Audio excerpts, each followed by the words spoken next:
ನಮಸ್ತೆ ಎಲ್ಲರಿಗೂ. ಪ್ರತಿಕೇಶ್ ಕಿಚನ್ಗೆ ಸ್ವಾಗತ. ಇವತ್ತಿನ ರೆಸಿಪಿ ನೀರು ದೋಸೆ ಹಾಗೂ ಮಾಡ ಹಾಗಲಕಾಯಿ ಅಂದರೆ ಸ್ಪೈನಿ ಗಾಡ್ ಕಂಟ್ರೋಲ್ ಅಂತಾರಲ್ಲ ಅದರ ಗಸಿ ಮಾಡ್ತಾ ಇದ್ದೀನಿ, ಅಂದರೆ ಸಾಂಬಾರು ಮಾಡಿ ತೋರಿಸ್ತಾ ಇದ್ದೀನಿ.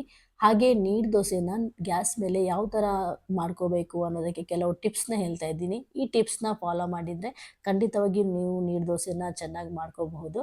ಈ ವಿಡಿಯೋನ ಪೂರ್ತಿಯಾಗಿ ನೋಡಿ ಹಾಗೆ ಸಪೋರ್ಟ್ ಮಾಡಿ. ಬನ್ನಿ ಮಾಡ ಹಾಗಲಕಾಯಿ ಸಾಂಬಾರು ಅಂದರೆ ನಮ್ಮ ಕಡೆ ಇದನ್ನು ಗಸಿ ಅಂತಾರೆ, ಯಾವ ಥರ ಮಾಡೋದು ಅಂತ ನೋಡ್ಕೊಳ್ಳೋಣ. ಇದು ನೀರು ದೋಸೆ ಜೊತೆಗೆ ತುಂಬ ಒಳ್ಳೆಯ ಕಾಂಬಿನೇಷನು.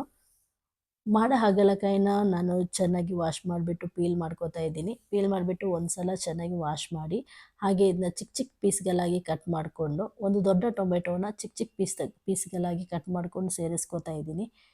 ಇದು ಆರೋಗ್ಯಕ್ಕೆ ತುಂಬ ಒಳ್ಳೆಯದು. ಈ ವೆಜಿಟೇಬಲ್ ಬ್ಲಡ್ ಪ್ರೆಷರ್ನ ಕಂಟ್ರೋಲ್ ಮಾಡುತ್ತೆ, ಹಾಗೆ ಇದು ಕಿಡ್ನಿಯ ಆರೋಗ್ಯಕ್ಕೂ ತುಂಬ ಒಳ್ಳೆಯದು. ಇದರ ಜೊತೆಗೆ ನಾನು 3 ಮುಷ್ಟಿಯಷ್ಟು ಮೊಳಕೆ ಬರಿಸಿದ ಹೆಸರು ಕಾಳು ಸೇರಿಸ್ಕೋತಾ ಇದ್ದೀನಿ. ಇದನ್ನು ಚಿಕ್ಕ ಮಕ್ಕಳಿಗೆ ಕೊಡೋದ್ರಿಂದ ಮೆದುಳಿನ ಬೆಳವಣಿಗೆಗೆ ತುಂಬ ಒಳ್ಳೆಯದು ಅಂತ ಹೇಳ್ತಾರೆ. ಇದಕ್ಕೊಂದು ಮಸಾಲ ರೆಡಿ ಮಾಡ್ಕೊಳ್ಳೋಣ. ಮಸಾಲೆಗೆ ನಾನಿಲ್ಲಿ ಒಂದು 8ರಿಂದ 10 ಬ್ಯಾಡಗಿ ಮೆಣಸು, 4 ಬೆಳ್ಳುಳ್ಳಿ, 1 ಇಂಚಿನಷ್ಟು ಶುಂಠಿ ಹಾಕಿಬಿಟ್ಟು ಚೆನ್ನಾಗಿ ಹುರ್ಕೋಬೇಕು. ನಂತರ ಒಂದು ಈರುಳ್ಳಿ ಸೇರಿಸ್ಬಿಟ್ಟು ಈರುಳ್ಳಿ ಮೆತ್ತಗಾಗೋ ತನಕ ಹುರ್ಕೊಂಡು 1.5 ಟೀ ಸ್ಪೂನಿನಷ್ಟು ಕೊತ್ತಂಬರಿ ಹಾಗೂ 1 ಟೀ ಸ್ಪೂನಿನಷ್ಟು ಜೀರಿಗೆ ಹಾಕ್ಕೊಂಡು ಚೆನ್ನಾಗಿ ಹುರ್ಕೋಬೇಕು. ಕೊನೆಯದಾಗಿ ಇದಕ್ಕೆ ಸ್ವಲ್ಪ ಕರಿಬೇವು ಸೊಪ್ಪು ಹಾಗೂ ತೆಂಗಿನ ತುರಿ ಸೇರಿಸ್ಕೊಂಡು ನುಣ್ಣಗೆ ರುಬ್ಕೊಂಡ ಮಸಾಲೆನ ಕುಕ್ಕರ್ಗೆ ಸೇರಿಸ್ಕೊತಾ ಇದ್ದೀನಿ. ಜೊತೆಗೆ ಸ್ವಲ್ಪ ಕರಿಬೇವು ಸೊಪ್ಪು, ಚಿಟಿಕೆ ಅರಶಿನ ಹಾಗೂ ರುಚಿಗೆ ತಕ್ಕಷ್ಟು ಉಪ್ಪು ಸೇರಿಸ್ಕೊಂಡು ಚೆನ್ನಾಗಿ ಮಿಕ್ಸ್ ಮಾಡ್ಕೊಳ್ಳಿ. ನಿಮಗೆ ಸಾಂಬಾರು ಎಷ್ಟು ಹದ ಬೇಕು ಅಷ್ಟು ನೀರನ್ನು ಸೇರಿಸ್ಕೊಳ್ಳಿ. ಜಾಸ್ತಿ ನೀರು ಮಾಡೋಕ್ಕೆ ಹೋಗಬೇಡಿ, ಇದೊಂಥರ ಗಸಿ ಗಸಿ ಥರ ಇದ್ರೇ ಚೆನ್ನಾಗಿರುತ್ತೆ.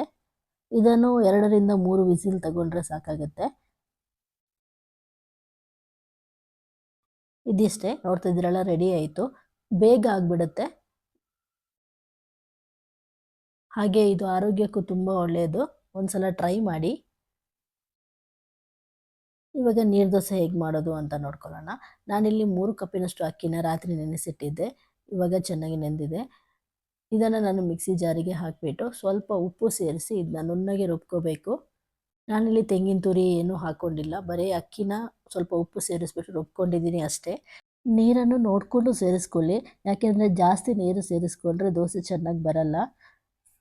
ನಿಮಗೆ ನೀರು ಸೇರಿಸೋಕ್ಕೆ ಗೊತ್ತಾಗಲ್ಲ ಅಂದರೆ ಒಂದು ದೋಸೆನ ಹಾಕಿಬಿಟ್ಟು ಚೆಕ್ ಮಾಡ್ಕೋಬಹುದು. ದೋಸೆ ತುಂಬ ದಪ್ಪಾಗಿ ಬಂತು ಅಂದರೆ ಸ್ವಲ್ಪ ನೀರು ಸೇರಿಸ್ಕೊಳ್ಳಿ. ಹಾಗೆ ಗ್ಯಾಸ್ ಮೇಲೆ ನೀರು ದೋಸೆ ಮಾಡಬೇಕಾದ್ರೆ ಮೀಡಿಯಮ್ ಫ್ಲೇಮಲ್ಲಿ ಇಟ್ಬಿಟ್ಟು ಮಾಡೋದು, ಆಮೇಲೆ ಸಿಮ್ಮಲ್ಲಿ ಇಟ್ಬಿಟ್ಟು ಮಾಡೋದು, ಇಲ್ಲ ಹೈ ಫ್ಲೇಮಲ್ಲಿ ಇಟ್ಬಿಟ್ಟು ಮಾಡೋದು, ಆ ಥರ ಮಾಡಬಾರ್ದು. ಆ ಥರ ಮಾಡಿದರೆ ದೋಸೆ ಕಾವಲಿ ಜಾಸ್ತಿ ಬಿಸಿ ಆಗಿಬಿಟ್ಟು ದೋಸೆ ಎದ್ದೇಲಲ್ಲ. ಅದಕ್ಕೆ ಏನು ಮಾಡಬೇಕು ಅಂದರೆ, ನೀವು ದೋಸೆ ಹಾಕೋ ಮುಂಚೆ ಎಣ್ಣೆ ಹಚ್ತಿರಲ್ಲ, ಆವಾಗ ನೀವು ಫ್ಲೇಮ್ನ ಹೈ ಇಟ್ಕೋಬೇಕು. ಆಮೇಲೆ ದೋಸೆ ಹಾಕಿಬಿಟ್ಟು ಒಂದು 2-3 ಸೆಕೆಂಡ್ಸ್ ಬಿಟ್ಟು ನಂತರ ಫುಲ್ ಸಿಮ್ಮಲ್ಲಿ ಇಟ್ಬಿಟ್ಟು 1 ನಿಮಿಷ ದೋಸೆನ ಕಾಯಿಸಬೇಕು. ಆಮೇಲೆ ನಂತರ ಮತ್ತೆ ಎಣ್ಣೆ ಹಚ್ಚಿ ದೋಸೆ ಹಾಕಬೇಕಾದ್ರೆ ಫ್ಲೇಮ್ನ ಹೈ ಮಾಡ್ಕೋಬೇಕು. ಈ ಥರ ಮಾಡೋದ್ರಿಂದ ನಿಮಗೆ ನೀರು ದೋಸೆ ಚೆನ್ನಾಗಿ ಬರುತ್ತೆ. ದೋಸೆ ಕಾವಲಿನೂ ಏನು ಜಾಸ್ತಿ ಹಾಳಾಗಲ್ಲ.